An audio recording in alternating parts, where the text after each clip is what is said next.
Okay, Representative O'Rourke, what do you think was the most significant development in this particular debate?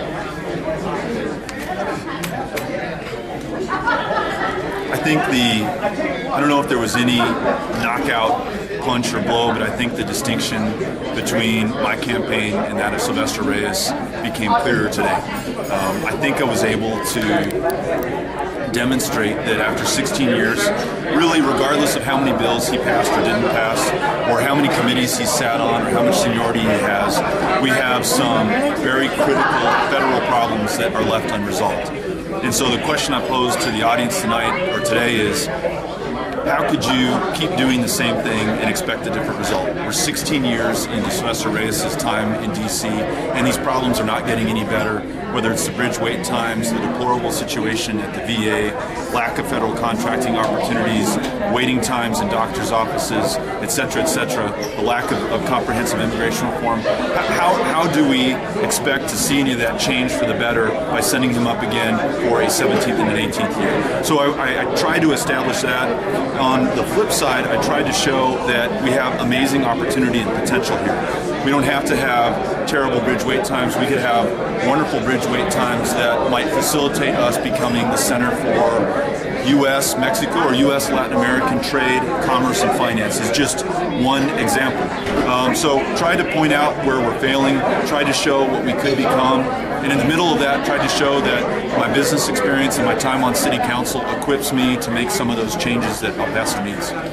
Representative O'Rourke, how many more, given the fact that we have this continuously moving goal line of when the election's going to be, how many more debates do you think you all are going to participate in?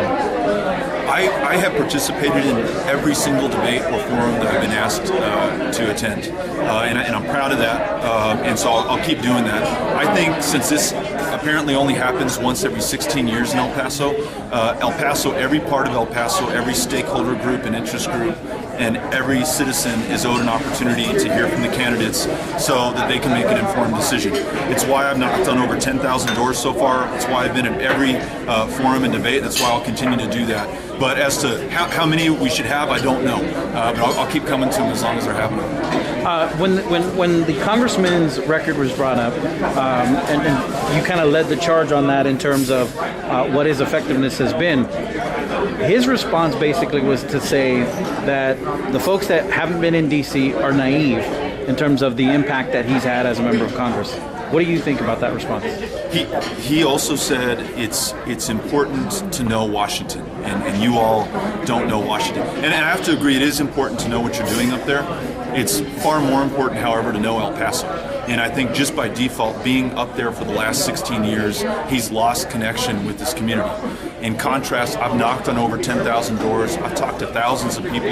That's why I know how big a problem the VA system is here. I'm not looking at statistics, although those also tell you what the problem is, but I'm talking to individual veterans. Met one yesterday, served in Vietnam, couldn't get through the red tape at the VA, wrote his congressman, didn't get a response back, called him, didn't get a response back, finally got a response from his U.S. Senator, which wasn't a good one, and then ultimately went to Secretary Shinseki in D.C. at the VA and got the problem resolved. So I think it's important to know what the priorities are in El Paso, and it brings me back to my earlier point that you can have all the years of service, you can have a great friendship with Nancy Pelosi, you can be sitting on every committee in the world, but if you can't solve the problems that we're facing here in El Paso, what does that matter?